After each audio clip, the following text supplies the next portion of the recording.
اس امت کا فتنہ مال ہے۔ دنیا کی محبت، مال کی محبت اس امت کی بربادی کا سبب اور ذریعہ ہے۔ اس لیے ہم دنیا کے ساتھ محبت اور دنیا کے ساتھ الفت کا ایسا ربط قائم نہ کریں جو ہمیں ہمارے رب سے غافل کر دے۔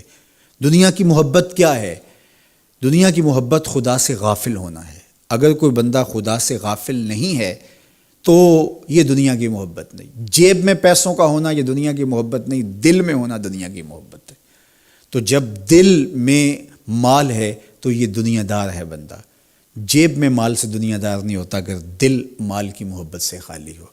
تو ہم اپنی ضروریات کے لیے کاروبار کریں، امور دنیا میں آئیں اور اللہ کی مخلوق کو نفع پہنچائیں، آسودہ اور خوشحال زندگی بسر کریں، لیکن ہمارا مقصود صرف اللہ کی رضا اور اس کی خوشنودی کو حاصل کرنا ہو۔ اگرچہ امت کا ایک کثیر طبقہ پورا دنیا دار بن گیا ہے، لیکن اس کے باوجود بھی امت کے ایسے افراد آج بھی موجود ہیں جن کا مطمع نظر آخرت ہے، جو اللہ کے لیے جیتے ہیں، اللہ کے لیے مرتے ہیں۔ رضا الہی ان کا مقصود ہے، ان کی منشا اللہ کو راضی کرنا ہے۔ اللہ کے محبوب علیہ السلام گزرے تو حضور کو ایک خوشبو آئی، تو جبریل امین سے پوچھا کہ یہ خوشبو کس چیز کی ہے؟ تو کہا یہ ماشطہ بنت فرعون کی خوشبو ہے۔ فرعون کی بیٹی کو ایک خاتون کنگھی کیا کرتی تھی، بناؤ سنگار کیا کرتی تھی۔ ایک دن اس کے ہاتھ سے کنگھی گر گئی تو اس نے کنگھی پکڑتے ہوئے کہا کہ اللہ کے نام سے برباد ہو فرعون۔ تو اس نے کہا کہ کیا میرے باپ کے علاوہ بھی کوئی معبود ہے؟ اس نے کہا کہ معبود برحق تو وہ ہے اور وہی سچا معبود ہے۔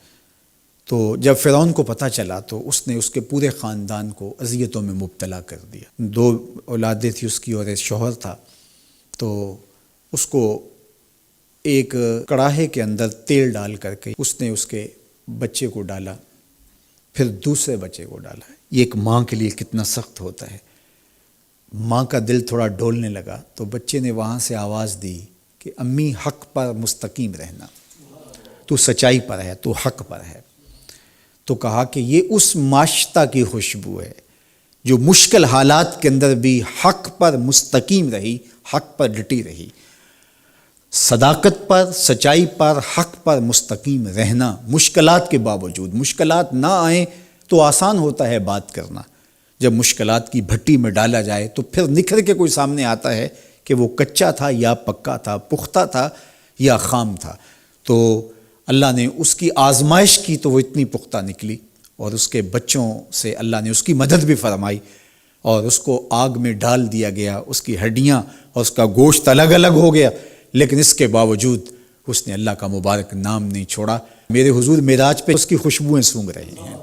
تو جو صداقت کی راہوں کے مسافر ہوتے ہیں ان کی خوشبوئیں کبھی ماند نہیں پڑتی، اور ان کی مہک صدیوں گزرنے کے بعد بھی آتی ہے۔ اس لیے ہمارے آقا و مولا نے ہمیں یہ بات بتا کر کے ہمیں حق پر قائم رہنے کی تلقین فرمائی ہے اور سچائی پر قائم رہنے کا سبق دیا ہے۔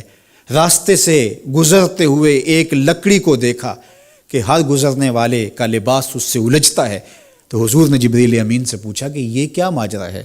تو کہا کہ حضور یہ ان کی مثال ہے جو بازاروں، چوراہوں، چوکوں اور گلیوں میں بیٹھ کر کے کچہریاں لگاتے تھے اور آنے جانے والوں کو تنگ کیا کرتے تھے، ان کے لیے اذیت کا سامنا کرتے تھے۔ تو آج ان کو اس صورت کے اندر دکھایا جا رہا ہے۔ مخلوق خدا کے لیے راستے کو شادہ کیجئے، راستوں کو روک کر کے نہ بیٹھیے، اپنی گاڑی کھڑی کر کے خام خواہ لوگوں کے لیے اذیت کا سامنا نہ کیجئے۔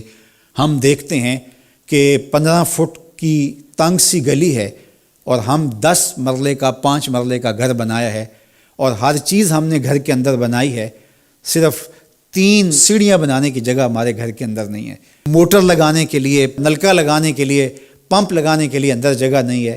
وہ ہم نے اس چھوٹی سی گلی کے اندر سے راستہ روک کر کے دونوں اطراف سے، تو ہم نے آنے جانے والوں کو اذیت اور تکلیف دینے کا مزاج بنایا ہوا ہے۔